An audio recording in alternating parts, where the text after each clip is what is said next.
철로역정 제1부 이승으로부터 저승에 이르는 순례자의 여행기. 꿈을 가장하여 엮은 이야기.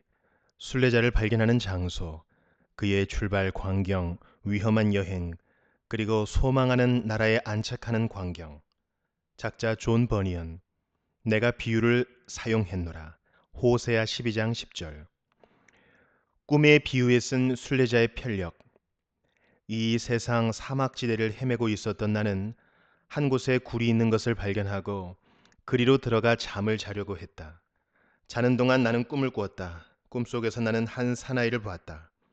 남루한 옷을 걸치고 자기 집을 등지고 서 있는 사람이었는데 손에는 책 한 권을 들고 있었고 등에는 무거운 짐을 지고 있었다. 내가 보는 동안 그는 책을 펴서 읽기 시작했는데 읽어 내려가면서 울며 몸을 떨더니 견디다 못한 그는 마침내 슬프게 통곡하면서 난 어쩌면 좋아 하고 말했다. 공경에 빠진 채 집으로 돌아간 그는 아내와 자식들이 그의 고민을 눈치채지 않게 하기 위하여 힘 잘하는 데까지 자기 감정을 억눌렀다. 그러나 그의 고민은 자꾸 늘어만 갔기 때문에 더 오래 침묵을 지킬 수 없게 되었다. 참다 못한 그는 결심을 깨고 아내와 자식들에게 말하기 시작했다. 그가 말했다. 사랑하는 아내여, 그리고 내 혈육인 아이들아. 너희들이 사랑하는 나는 내 등에 지워진 무거운 짐 때문에 죽을 지경이야. 그뿐 아니라 머지않아 하늘에서 불이 쏟아져 내려와 우리가 살고 있는 이 도시는 잿더미가 되리라는 확실한 정보를 입수했어. 그날이 오면 나는 물론 아내인 당신, 그리고 내 사랑하는 자식인 너희들까지 다 죽고 말 거야. 몰사하지 않고 우리끼리만이라도 구원을 받으려면 도망을 가야 할 텐데 도망갈 수 있는 방법은 나도 여태 발견 못하고 있지만. 이 말에 그의 가족은 크게 놀랐다. 그의 말을 믿어서가 아니라 그가 어떤 광기로 미쳐버린 것이라고 생각해서 놀란 것이었다. 잠을 재우면 그의 머리가 안정되리라고 생각한 그들은 밤이 깊기 전에 부랴부랴 그를 잠자리로 보냈다. 그러나 그의 고민은 밤에도 낮과 마찬가지로 심했다. 잠들기는커녕 한숨과 울음으로 밤을 새웠다. 아침이 되자 가족은 그가 지난 밤을 어떻게 지새웠는지 알게 되었다. 그가 말을 꺼내자 그 말은 더욱 이상야릇해졌다. 이에 가족의 표정은 굳어지기 시작했다. 거칠고 까다롭게 대해주면 미친 증세가 없어지리라고 생각한 그들은 그를 비웃기도 하고 큰 소리로 야단치기도 하고 나중에는 무시하기까지 했다. 그러자 혼자 자기 방으로 들어가 숨은 그는 가족을 불쌍히 여겨 그들을 위해 기도드리고 자신의 괴로운 심정을 슬퍼하기도 했다. 그러다가 혼자서 들로 달려나간 그는 거닐기도 하고 책을 읽기도 하고 기도도 드리며 며칠간 세월을 보냈다. 어떤 날 역시 길을 걸으며 책을 읽고 있던 그가 예전과 마찬가지로 어떻게 하면 내가 구원을 받을 수 있을까 하고 외치는 것을 나는 봤다. 크리스천, 기독교인이 속세를 떠나자마자 전도사를 만났다. 반갑게 인사하는 전도사는 천당의 기쁜 소식을 전하면서 지상의 속세로부터 하늘나라로 올라가는 방법을 가르쳐 주었다. 어느 방향으로 달아나면 좋을까를 찾듯이 두리번거리던 그 사람은 갈 곳을 정하지 못하고 그냥 그 자리에 서 있는 것을 나는 봤다. 그때 전도사라는 이름을 가진 사람이 그에게로 가까이 가는 것을 나는 봤다. 당신은 왜 그렇게 울고 있어? 하고 전도사가 묻는 것도 나는 봤다. 그가 대답했다. 선생님, 제가 지금 손에 들고 있는 이 책을 읽어보니 저는 사형 선고를 받았어요. 죽은 뒤에는 심판을 받아야만 하고요. 그런데 저로서는 죽기도 싫고 심판받기도 싫으니 이 일을 어떻게 합니까? 전도사가 말했다. 이 세상 생활은 여러 가지 악으로 가득 차 있는데 어째서 죽기를 싫어한단 말이오? 그 사람이 대답했다. 제 등에 지워진 이 무거운 짐이 무덤보다도 더 낮은 곳으로 저를 떨어뜨려 토베트, 역주, 예루살렘 근처에 쓰레기 버리는 곳으로 쓰레기를 태우는 불이 끊이지 않았음, 즉 지옥을 의미하는 것임. 토베트에 빠져버릴까봐 겁이 나서 그러는 겁니다. 그리고 선생님, 감옥 생활만도 견뎌내지 못할 제 몸이 심판까지 받아야 하고 그 다음에 올 사형 집행을 어떻게 견디겠습니까? 이런 생각이 저를 울게 만드는 것입니다. 전도사가 말했다. 그렇다면 왜 이렇게 멍청하니 서 있는 거요? 그 사람이 대답했다. 어디로 가야 하는지 몰라서요. 이때 전도사는 양 가죽으로 만든 족자 한 개를 그 사람에게 주었다. 그 족자에는 장차 올 천벌을 피해 도망가라 라고 쓰여 있었다. 이 글을 읽은 그 사람은 전도사를 주의 깊게 바라보면서 어디로 도망가야 합니까? 하고 물었다. 저쪽에 뻗은 넓은 광야를 손가락질하면서 전도사가 말했다. 저쪽에 있는 작은 문이 보입니까? 안 보이는데요. 하고 그 사람이 말했다. 그러자 전도사가 말했다. 그럼 저쪽에 빛나고 있는 광채는 보입니까? 보이는 것 같습니다. 하고 그 사람이 말했다. 그러자 전도사가 말했다. 그럼 저 광채를 똑바로 바라보면서 곧장 올라가시오. 그러면 문이 눈에 띌 겁니다. 그 문을 두드리면 그 안에 있는 사람이 당신에게 어떻게 하라고 말해 줄 것입니다. 그러자 그 사람이 뛰기 시작하는 것을 나는 봤다. 그 사람이 자기 집에서 과히 멀리 가기 전에 그의 아내와 자식들이 그를 보고 집으로 돌아오라고 소리 지르기 시작했다. 그러나 두 손으로 귀를 다 막은 그 사람은 그냥 달아나면서 생명, 생명, 영원한 생명 하고 소리 질렀다. 한 번도 뒤돌아보지 않은 그는 평원 가운데로 향해 계속 달렸다. 이웃 주민들도 그가 달아나는 것을 보려고 뛰어나왔다. 그가 뛰어가는 것을 보는 그들 중 더러는 비웃고 더러는 협박하고 더러는 돌아오라고 고함질렀다. 그들 중에 두 사람은 폭력을 행사해서라도 그를 끌어오기로 마음먹었다. 이 두 사람 중 한 사람의 이름은 고집쟁이였고 또 한 사람의 이름은 유순이었다. 뛰어가고 있는 사람은 벌써 상당히 멀리 갔지만 고집쟁이와 유순은 따라잡기로 결심하고 급히 뒤따라 달려가 금세 따라잡았다. 여보, 이웃 친구들 무슨 일로 오셨지요? 하고 그 사람이 물어봤다. 그들이 말했다. 당신을 설득시켜 집으로 도로 모셔가려고 왔어. 그러나 그가 말했다. 그건 절대로 안 됩니다. 당신네가 사는 고장은 멸망의 도시입니다. 내가 태어난 고장이기도 하지만 멸망해 버릴 도시란 말이요. 우리가 조만간 죽을 몸인데 그곳에 살다가 죽으면 무덤보다도 더 낮은 곳, 유황불이 타고 있는 구렁텅이 속에 빠진단 말이요. 그러니까 당신들도 딴 마음 먹지 말고 나를 따라 같이 가기로 합시다. 무엇라고? 하고 고집쟁이가 말했다. 우리 친구들과 편안한 생활을 뒤에 두고 어디로 간단 말이요? 그렇소. 하고 크리스천, 그 사람 이름은 크리스천이었다. 크리스천이 말했다. 그래도 가야 할 이유가 있지요. 당신 내가 즐기는 숱한 것들이 지금 내가 찾고 있는 즐거움, 사소한 즐거움이기는 하지만 그 즐거움에 비하면 아무런 가치도 없는 것입니다. 나와 동행하기만 하면 내가 누릴 복락을 당신도 똑같이 누릴 수 있게 됩니다. 왜냐하면 그곳에는 모든 것이 굉장히 풍부하여 실컷 쓰고도 남음이 있는 곳입니다. 자, 같이 갑시다. 내 말을 증명해 보여드릴 테니. 고집쟁이. 이 세상 모든 걸 다 버리고까지 당신이 찾는 것은 도대체 뭐요? 크리스천. 내가 찾고 있는 유산은 썩지도 않고 더럽혀지지도 않고 쓰러지는 것도 아닙니다. 이 재물은 하늘나라에 안전하게 쌓아둔 것인데 때가 이르면 그것을 열심히 찾는 자들에게 선물로 줄 것입니다. 꼭 알고 싶다면 이 책을 읽어보세요. 고집쟁이. 치, 그따위 책은 버리고 우리와 함께 집으로 돌아갑시다. 갈 테요, 안 갈 테요? 크리스천. 안 가요. 난 집으로 안 돌아가요. 나는 이미 손에 비행기를 잡았으니까요. 고집쟁이. 그래요? 그럼 여보 유순 선생, 이 사람은 버려두고 우리끼리 집으로 돌아갑시다. 이분처럼 허풍 떨기 좋아하는 자들은 한번 어떤 환상을 붙들면 도리에 맞는 충고를 해주는 사람 7명의 말보다도 자기 생각이 더 현명하다고 생각하는 것이니까. 유순, 그렇게 무턱대고 욕만 하지 말아요. 이 착한 크리스천의 말이 진정이라면 그이가 추구하는 것이 우리 것보다 나을지도 알 수 없지 않소. 난 이분을 따라갈 생각이 드는데요. 고집쟁이, 뭐라고요? 바보가 또 하나 생겼구먼. 내 말 따라 집으로 돌아갑시다. 이런 미취강이가 어디로 끌고 갈지 알고 따라간단 말이요. 돌아갑시다. 돌아가. 슬기로운 사람이 됩시다. 크리스천, 유순 선생, 날 따라오시오. 내가 가는 대로 가면 지금 말씀드린 그런 좋은 것이 있을 뿐만 아니라 그 밖에 여러 가지 영광스러운 것이 있습니다. 내 말을 못 믿겠거든 여기 이 책을 읽어보시오.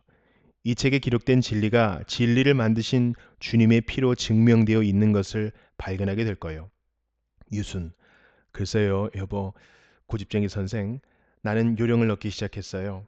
난이 착한 분과 동행해서 같은 운명에 내 몸을 던지겠어. 그런데 크리스천 선생, 당신이 원하는 곳으로 가는 길을 알고 계십니까? 크리스천, 전도사라는 분이 내가 갈 길을 지시해 줬어요. 저 앞에 있는 작은 문까지 빨리 가면 거기서 어느 길로 가라는 지시를 받게 되는 것입니다. 유순, 자 그럼 어서 갑시다. 그리고 나서 그들 둘은 함께 걸어갔다. 고집쟁이, 그럼 난 집으로 돌아가겠소. 머리가 돈 별난 당신들과 동행할 순 없으니까. 고집쟁이는 집으로 돌아가고 크리스천과 유수는 얘기를 주고받으며 평원을 걸어나가는 것을 나는 꿈에서 봤다. 그들 둘은 이렇게 얘기를 시작했다. 크리스천, 자 유순 선생, 그래 기분이 어떻습니까? 나하고 같이 와주니 참 기쁩니다. 고집쟁이도 네 기분과 같은 기분을, 즉 아직 당해보진 않았지만 앞으로 반드시 올 힘과 공포를 느낀다면 그렇게 경솔하게 우리를 등지지는 않았으리라고 생각됩니다. 유순, 자 크리스천 선생, 지금 우리 둘밖에 딴 사람은 없으니 우리가 추구하는 것은 대간절 무엇이며 그걸 어떻게 즐기게 될 것이며 어디로 가는지 좀 더 자세히 얘기해 주세요. 크리스천, 말로 표현하기는 어렵고 마음으로 생각하는 것이 쉽지요. 허나 당신이 꼭 알고 싶다니 이 책을 읽어드려 그것들이 무엇인지 아실 수 있게 해드리지요. 유순, 그 책에 기록된 것은 전부 다 틀림없는 진실이라고 생각하십니까? 크리스천, 그럼요. 절대 진실이지요.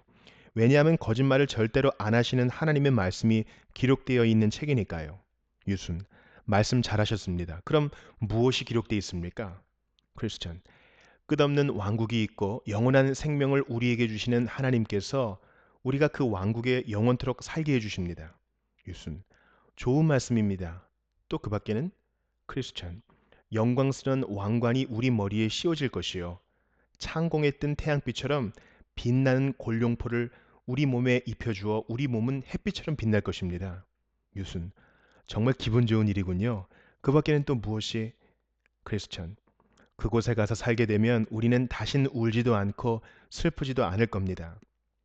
그곳 소유자이신 하나님께서 우리 눈의 눈물을 다 닦아주실 테니까 말입니다. 유순, 그런데 그곳에서 우리는 어떤 사람들과 함께 살게 됩니까? 크리스천, 보기만 해도 우리 눈을 부시게 하는 천사들과 함께 살게 되지요. 우리보다 앞서 그곳으로 가서 사는 수천 수만의 사람들을 만나게 될 터인데 그들 중에 우리를 해칠 자는 하나도 없고 모두 다 친절하고 거룩한 분들일 것입니다. 모두 다 하나님이 보시는 앞에 걸어 다닐 것이며 하나님 앞에 서서 영원토록 그의 은총을 받을 것입니다. 다시 말하자면 금 면류관을 쓰고 다니는 선배들을 거기서 우리가 보게 될 것이요.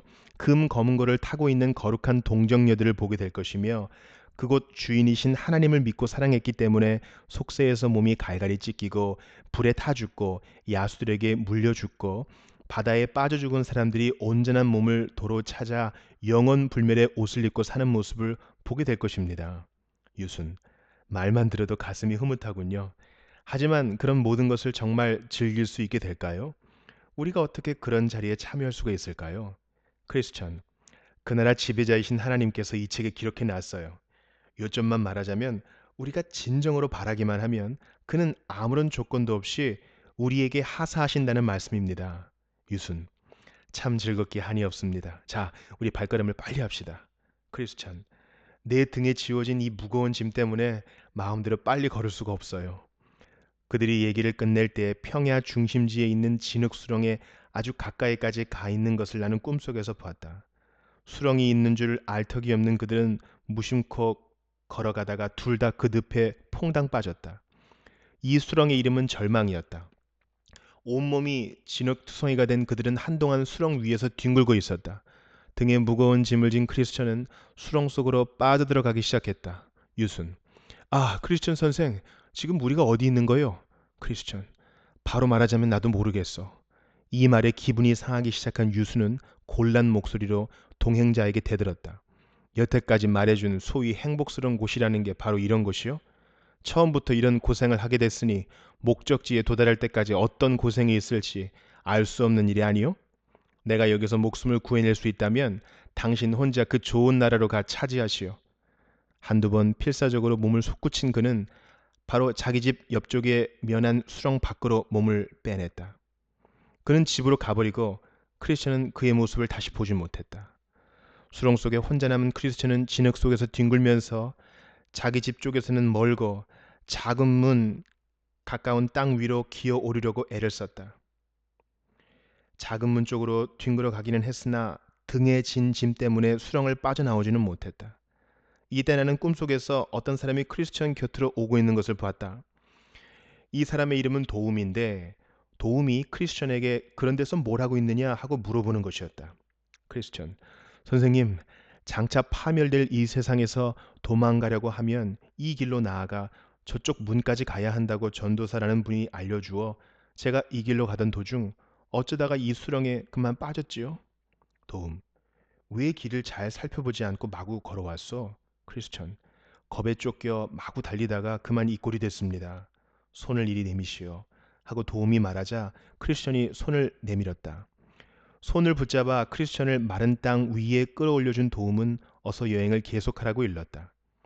크리스천을 끌어내준 도움에게로 가까이 간 나는 그에게 말을 걸었다. 멸망의 도시로부터 피해 나와 저쪽 문을 향해 가는 중간 길이기도 한 곳을 왜 수리하지 않았나요? 수리해 놨더라면 겁먹은 여행자들도 목적지까지 무사히 갈 수 있을 텐데. 내 질문에 도움은 설명을 해 주었다. 이 수렁은 수리가 불가능합니다. 유죄 판결을 받은 자들 몸에 끼는 덮개와 때가 모두 합쳐 이곳으로 계속 흘러들어 오고 있기 때문에 이곳 이름을 절망의 수렁이라고 지었지요. 그리고 범죄자가 자기 죄를 깨달을 때 그의 혼 속에 생기는 갖가지 두려움과 의혹과 낭망 등이 모두 이곳으로 흘러들어 오고 있기 때문에 이 장소는 계속 수렁인 채 남아있을 수밖에 없다는 말입니다. 도움은 말을 계속했다. 이 장소가 수렁으로 그냥 남아있는 것을 하나님께서는 좋아하지 않습니다. 하나님이 내려보낸 측량기사들과 감독관들의 지시에 따라 지나간 1600여 년간 계속해 숱한 노무자들을 고용하여 이 수렁을 메워보려고 온갖 노력을 다해보았지만 소용이 없었습니다. 그렇지요. 내가 아는 범위 안에만도 천국의 각 지방으로부터 추나추동 가리지 않고 정신적으로 건전하고 유익한 교훈 수백만 가지를 모아 적어도 2만여 대의 수레에 실어 이 수렁에 쏟아 넣었지요. 좋고 그런 것을 식별할 줄 아는 사람이면 누구나 이 수렁을 메워 좋은 땅으로 만들기 위해 세상에서 가장 좋은 재료라고 인정하는 재료를 그렇게 많이 갖다 쏟았는데도 불구하고 여태 이곳은 절망의 수렁으로 그냥 남아있는 것입니다. 어느 누가 아무리 별짓을 다 해봐도 이곳은 수렁으로 영원히 남아있을 것입니다. 도움은 계속해서 말했다. 하나님의 지시에 따라 이 수렁 속 곳곳에 아주 튼튼한 발판들을 세워놓기는 했지만 사시장철 수렁 자체가 더러운 흙탕을 자꾸 개어놓기 때문에 발판은 가려져 보기 힘들 뿐 아니라 혹 볼 수 있는 사람일지라도 그의 머리가 어지러워서 발판이 있는데도 불구하고 발을 헛디뎌 수렁에 빠지고 마는 것입니다. 그러나 일단 문 앞에 올라서기만 하면 그곳 땅은 단단합니다. 이때 유수는 벌써 자기 집으로 돌아가고 있는 것을 나는 꿈속에서 봤다. 그의 이웃 친구들이 그를 보러 와 있는데 더러는 집으로 돌아온 그를 현명한 사람이라고 칭찬해 주는가 하면 더러는 크리스천을 따라가 위험한 모험을 한 그를 바보라고 놀리기도 하는 것이었다. 또 더러는 그의 비겁한 행동을 비웃기도 했다. 비웃는 사람들은 일단 모험을 시작한 바에 사소한 난간 때문에 모험을 포기한다는 것은 비열한 짓이라고 빈정대는 것이었다. 그래서 유수는 친구들 앞에 고개를 못 들고 앉아 있었다. 그러나 차츰 용기를 얻은 그는 화제를 돌려 친구들과 더불어 미련한 크리스천을 비웃기 시작했다. 유순에 대한 얘기는 이만큼 하고 끝내기로 한다. 혼자 걸어가고 있던 크리스천은 평야 저쪽으로부터 마주 걸어오는 한 사람을 봤다. 그들이 점점 더 가까이 와서 엇갈려 지나가다가 우연히 마주쳤다. 그와 마주친 사람의 이름은 속세 현자였다. 그가 사는 곳은 현세 정약 시인데 상당히 큰 도시로 크리스천이 살던 시와 상당히 가까운 곳에 위치해 있었다. 이 사람은 크리스천의 행동에 대해 어렴풋이 알고 있었다. 크리스천이 고향인 멸망의 도시를 떠나간 것이 그 도시뿐 아니라 다른 지방에서도 큰 화제거리가 되었던 것이었다. 크리스천의 걸음걸이가 무척 고단하게 보일 뿐 아니라 연방 한숨을 짓고 신음하는 모양으로 보아 이 사람이 바로 크리스천일 거라고 짐작한 속세 현자는 그에게 말을 걸기 시작했다. 속세 현자, 무거운 짐을 진 것 같이 보이는데 어딜 이렇게 가십니까? 크리스천, 무거운 짐을 진 것 같이 보인다고요? 나는 실로 가련한 신세올시다. 저더러 어디로 가느냐고 물으시니 대답해 드리지요, 선생님. 저쪽 작은 문을 향해 가고 있습니다. 그 문까지 가면 내가 짐 무거운 짐을 벗어버릴 수 있는 방법을 가르쳐 주는 분이 있으리라는 말을 듣고 가는 것입니다. 속세 현자. 아내와 자식들은 없습니까? 크리스천. 왜 없어요? 있긴 하지만 이 무거운 짐 때문에 이전처럼 그들과 즐길 수가 없어서 없는 것이나 마찬가지로 내게는 생각됩니다. 속세 현자. 내가 충고해드리면 내 말을 귀담아 듣겠소? 크리스천. 유익한 조언이면 듣지요. 정말이지 나에게는 좋은 충고가 필요하니까요. 속세 현자. 그럼 내 조언해드리지요. 한시 바삐 그 짐을 벗어버리시오. 짐을 벗기 전에는 마음이 절대로 안정되지 못할 거고 하나님께서 베풀어 주시는 축복의 이득도 즐겁게 누리지 못할 것이니까요. 크리스천. 이 무거운 짐을 벗어버리는 것이 내 소원이지만 저 혼자 힘으로는 벗을 수가 없어요. 내 고향에는 이것을 벗겨줄 수 있는 사람이 하나도 없습니다. 그렇기 때문에 아까 말씀드린 대로 이 짐을 벗어버리려고 지금 이 길을 가고 있는 것입니다. 속세 현자. 이 길로 가면 짐을 벗을 수 있다고 누가 말해줍니까? 크리스천. 매우 위대하고 귀하신 분같이 보이는 사람의 말을 들었어요. 그분 이름이 전도사였다고 기억하고 있습니다. 속세 현자. 그 사람의 조언을 나로서는 저주하지 않을 수 없어. 그가 당신에게 권고한 것처럼 위험하고도 성가신 방법은 세상에 둘도 없을 거예요. 당신이 만일 그의 가르침대로 하다가는 성가시고 위험한 위기를 여러 번 겪게 될 것이요. 당신 몸이 절망의 수렁 흙투성이가 되어 있는 것으로 보아 벌써 어떤 공경에 빠졌던 것을 알 수 있어. 그러나 이 길을 가는 자들이 당면할 여러 가지 난관 중 그 수렁은 오직 첫 번째 시작에 불과하오. 나는 당신보다 나이 몇 살 더 먹은 사람이니 내 말을 명심해 들으시오.